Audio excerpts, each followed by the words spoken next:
কোথায় আবাস গড়বেন সাবেক প্রধানমন্ত্রী শেখ হাসিনা? দেশেই বা ফিরবেন কবে, নাকি ভারতে রাজনৈতিক আশ্রয় নিয়ে থেকে যাবেন? শেখ হাসিনাকে নিয়ে ঘুরে ফিরেই সামনে আসছে এরকম প্রশ্ন। এর আগে গুঞ্জন ছড়ায় ইউরোপের বিভিন্ন দেশে রাজনৈতিক আশ্রয় চেয়ে ব্যর্থ হয়েছেন তিনি।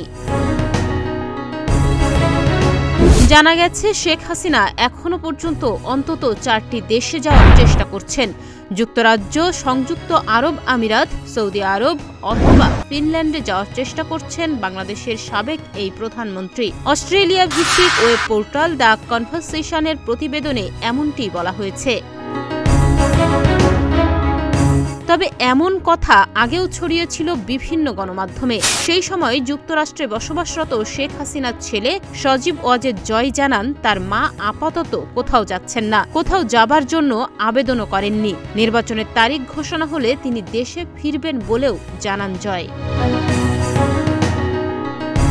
তবে ওই প্রতিবেদনে উঠে এসেছে, ভারত শেখ হাসিনাকে রাজনৈতিক আশ্রয় দিলে ফেরত পাঠানোর সমীকরণটা কেমন হবে। প্রতিবেদনে বলা হয়, ভারত যদি শেখ হাসিনাকে রাজনৈতিক আশ্রয় প্রার্থীর মর্যাদা দেয়, সেক্ষেত্রে শেখ হাসিনাকে ফেরানো কঠিন হবে। তার কারণ, কোনো রাজনৈতিক আশ্রয় প্রার্থীকে ফিরিয়ে দেওয়ার জন্য ভারতের কাছে বাধ্যবাধকতা থাকবে না। তবে ঢাকা দিল্লির মধ্যকার নতুন সম্পর্ক জোরদার করতে হাসিনা ইস্যু ভারতের জন্য অস্বস্তির হয়ে দাঁড়িয়েছে।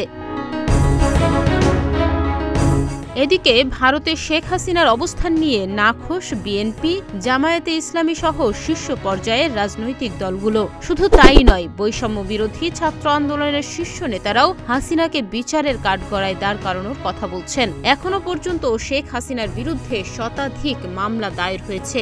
একই সঙ্গে গণহত্যার অভিযোগে তদন্ত চলছে আন্তর্জাতিক অপরাধ ট্রাইব্যুনালে।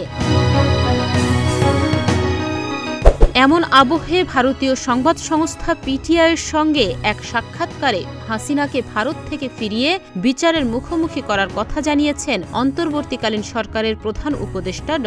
মোহাম্মদ ইউনূস।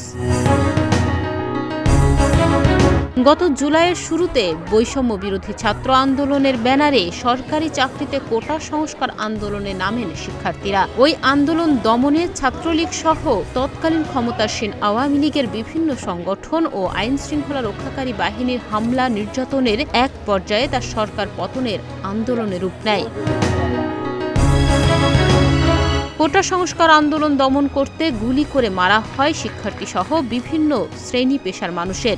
এক পর্যায়ে ছাত্র জনতার তুমুল আন্দোলনের মুখে 5 আগস্ট পদত্যাগ করে দেশ ছেড়ে ভারতে যান শেখ হাসিনা, যার মধ্য দিয়ে আওয়ামী লীগের টানা প্রায় 16 বছরের শাসনামলের অবসান ঘটে।